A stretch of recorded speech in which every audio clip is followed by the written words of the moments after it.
Hello and welcome to another video from the only channel you need to not only survive the current apocalypse, but actually enjoy it. And today is going to be the next part in our series about identifying this symbol. Now, if you were thinking that this was going to be about identifying the name of the symbol, sorry about that. Got a lot more going on than that here.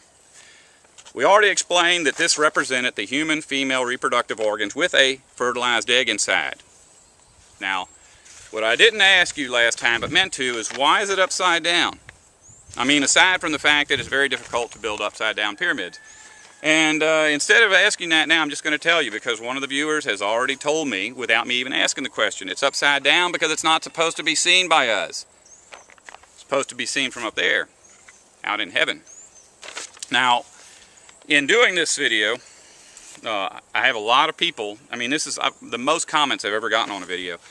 And half of them are right. The other half are wrong, but I mean, a lot of people, a whole lot of people are guessing that this is something to do with a nuclear bomb or a boat. And I think the boat one is because of the ark. And the ark is involved, but it's really not part of this symbol. So, you know, I tell people that it's not a boat, it's not the ark.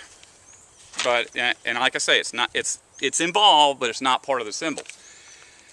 Now, I did have somebody, like within minutes of posting this, asked me if this is a Muslim faith, and I told them, yes, you're right, it is. It's the Muslim faith. This symbol represents the Muslim faith.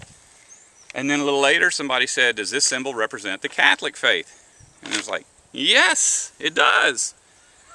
And somebody else asked, does it just represent religion?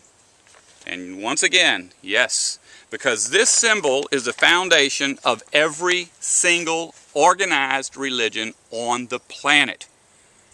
Because this here, this triangle, represents the Trinity, the Father, Son, and Holy Spirit. Now, if you're in a religion that is monotheistic, like a Muslim, you might say, well, that's not the basis of my faith, because I'm monotheistic.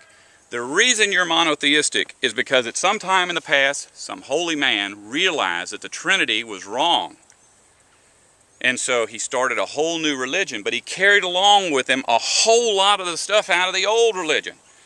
So if you're Muslim, you're basically a Catholic without a Trinity. Now, I know there's a lot more differences than that, but you know there are a lot of similarities.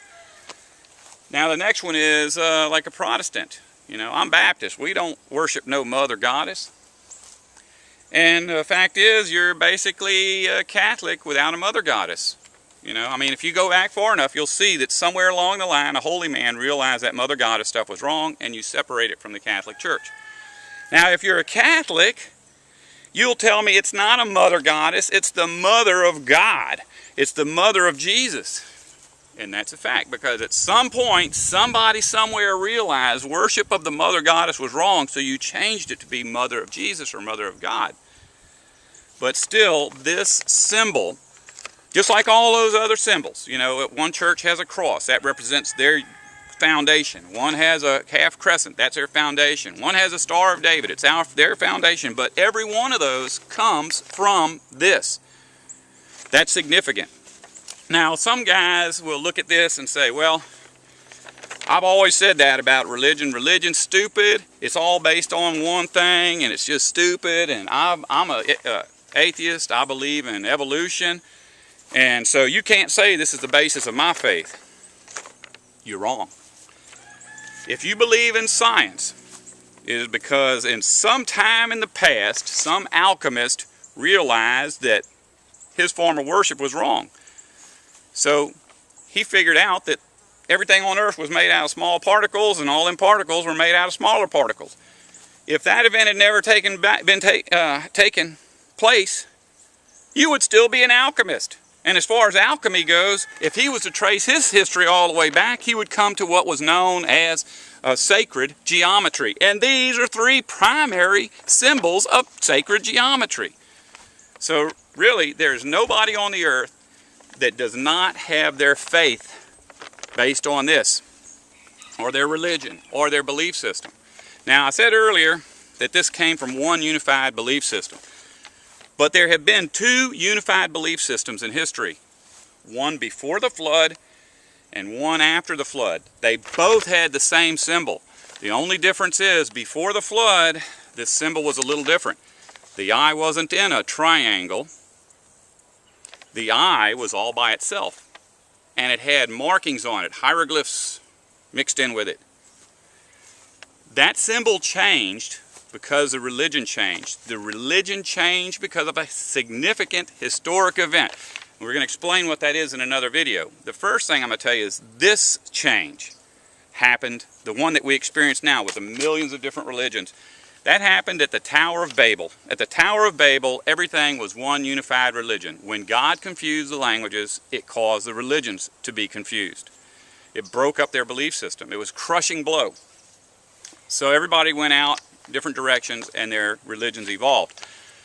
But there was another crushing blow to the first unified religion under the first design of this eye. And that was before the flood. For nearly 1,000 years, that religion was one solid unified religion, but a crushing blow occurred that changed human spirituality forever. And that is actually in this eye. Now remember, this one is called the all-seeing eye. The first eye was called the Eye of Ra, or the Eye of Horus. And the differences in the design reflect a historic event. A historic event that unlocks the entire Bible and world history. That's your hints. We'll get back to you as soon as we can. Don't want to survive? Don't listen to me.